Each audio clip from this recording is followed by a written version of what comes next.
In the utility there is a washer dryer.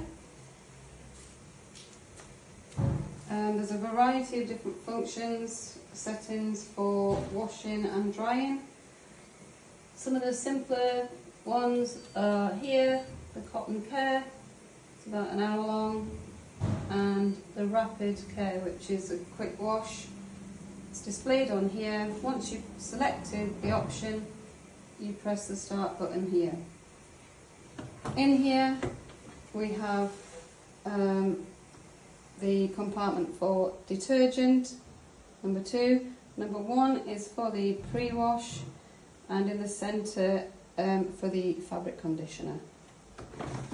Once you've done all that, chosen your cycle, press the start button.